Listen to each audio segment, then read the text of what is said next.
Kisah yang ketiga ni adalah mengenai kisah jenazah keluar darah tidak berhenti yang sangat mengerikan.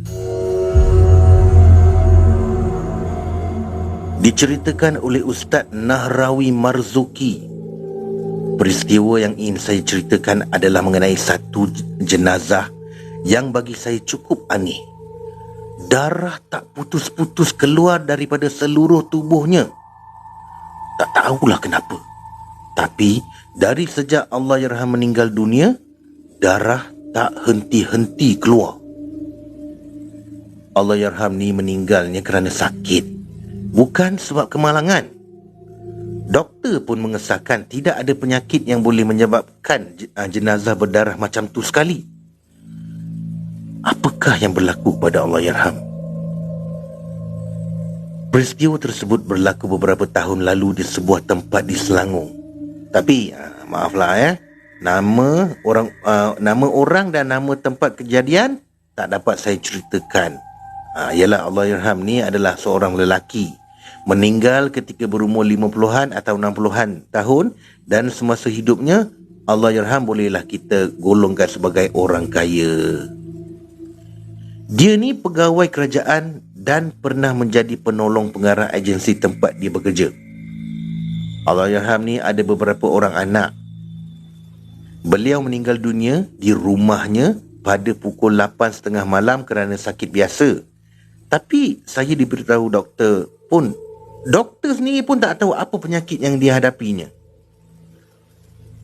Tapi yang menimbulkan pertanyaan dan keinsafan ialah apabila Allahyarham habis saja nazak dan lepas tu menghembuskan nafasnya yang terakhir, tiba-tiba saja darah mula keluar daripada seluruh tubuhnya, khususnya dari liang-liang dan rongga-rongga, dari mulut, telinga, hidung, mata, celah-celah bulu roma dan celah-celah kuku.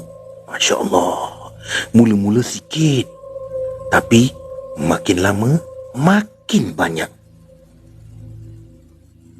sampai mayat tu dipenuhi dengan darah. Darah tu pun tak putus-putus keluar. Cukup mengerikan dan menyedihkan. Apabila tengok jenazah ayahnya itu lain macam, anak Allahyarham pergi ke rumah saya. Masa tu kira-kira pukul 11 malam. Kebetulan pula anak Allahyarham tu murid saya yang memang saya kenal sangat. Dalam keadaan sedih bercampur panik, dia berkata, "Ustaz, ayah saya meninggal dunia, Ustaz. Ustaz boleh tolong tak?" Saya kata, boleh. Tapi kenapa pula? Ada masalah ke?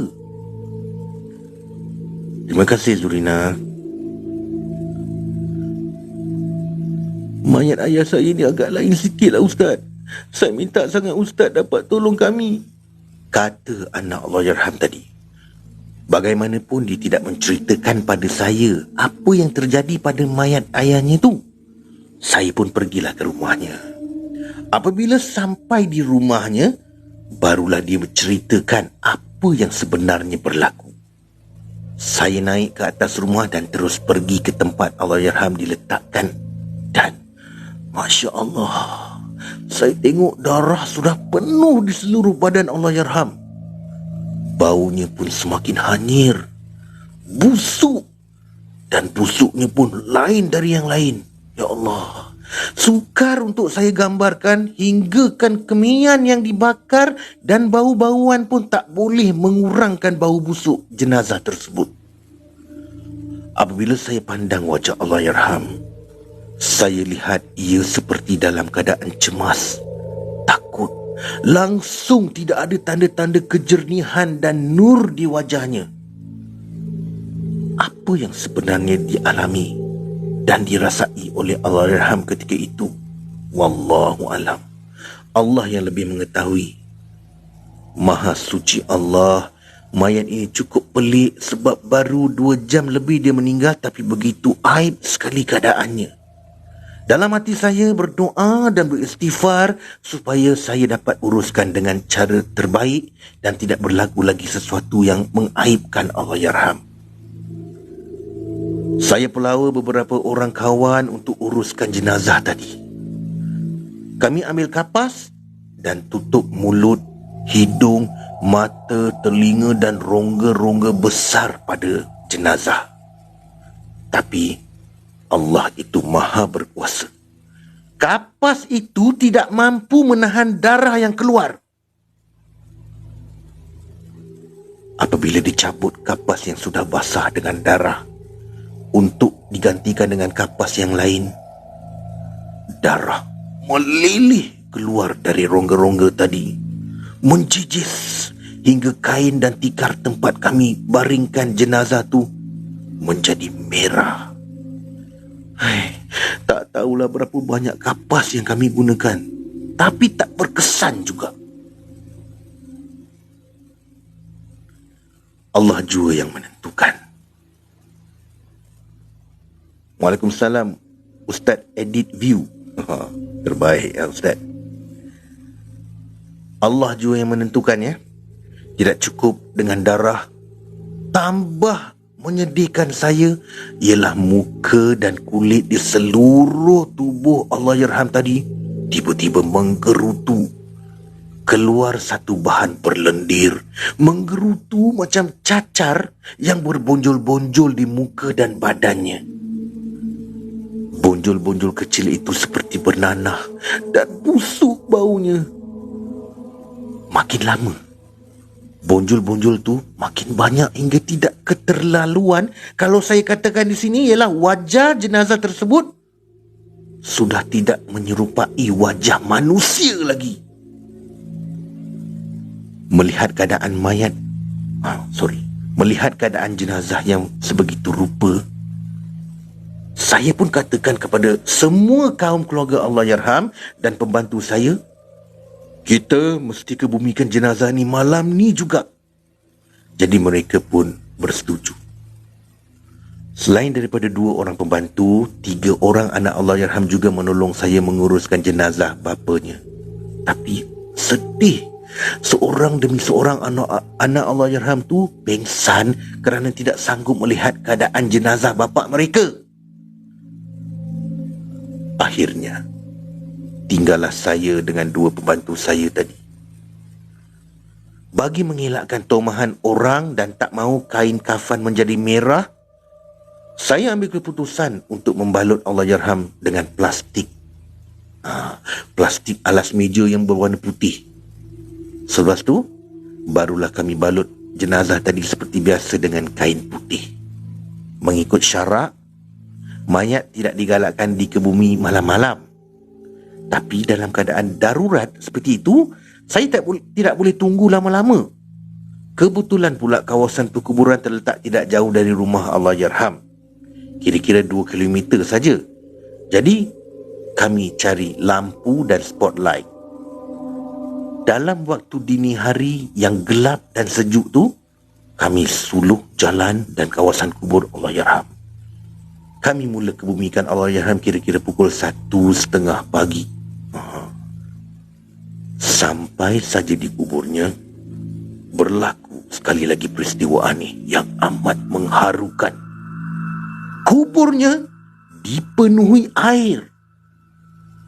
Air tu macam air biasa, tapi tak putus-putus keluar dari celah bumi. Allahu Akbar. Ini memang aneh sebab hari tu tak hujan. Kalau nak dikatakan kawasan kubur tu rendah, lembah, tak juga. Sebab sudah banyak kubur di situ, tapi tak pernah pula terjadi macam perkara yang inilah kan. Memandangkan orang ramai sudah mula kecoh, kami ambil keputusan mengebumikan juga jenazah tu dalam keadaan ia ditenggelami air. Allah, menyedihkan. Apabila jenazah mencecah saja ke air, maka air itu bertukar menjadi merah. kerana bercampur dengan darah. Hanyir, busuk. Susah saya nak bercakap macam mana baunya ketika tu. Makin lama, warna air tu makin merah. Mujur waktu tu tengah dini hari. Orang yang datang ke kubur tak nampak sangatlah. Kalaulah siang, tak tahulah macam mana. Jadi, kami pun benamkan jenazah tadi.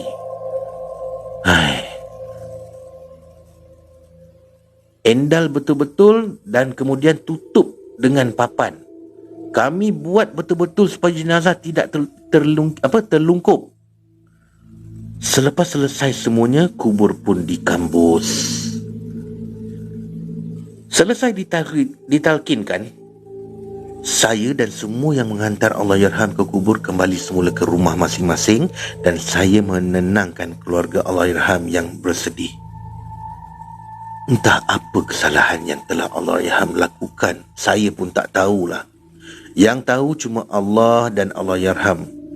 Bagaimanapun, saya yakin ia adalah balasan Allah kepada Allahyarham.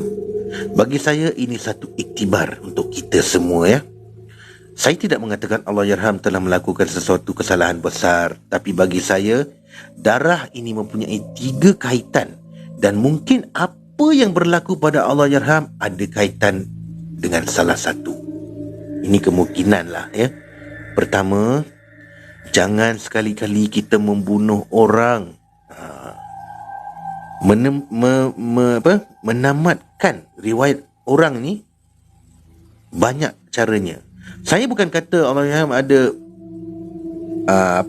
bunuh orang, tapi perlu diingat darah itu mahal harganya. Yang kedua, ia mungkin ada kaitan dengan makanan dan minuman.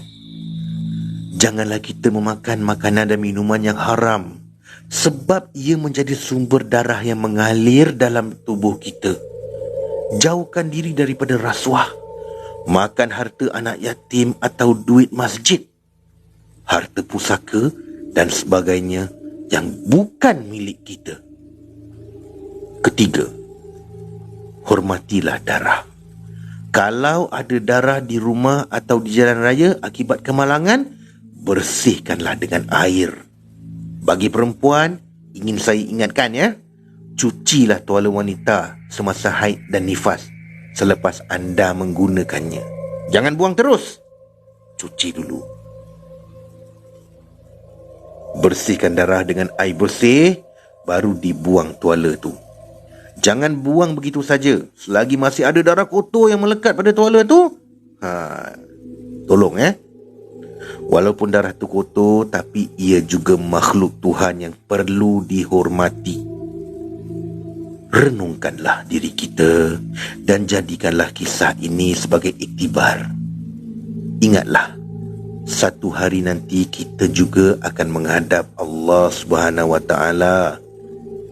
Maka kita berdoalah supaya perkara-perkara aib macam ni tidak terjadi pada kita. Daripadanya kita datang dan daripadanya kita akan dikembalikan. Allahu Akbar. Sekian. Terima kasih.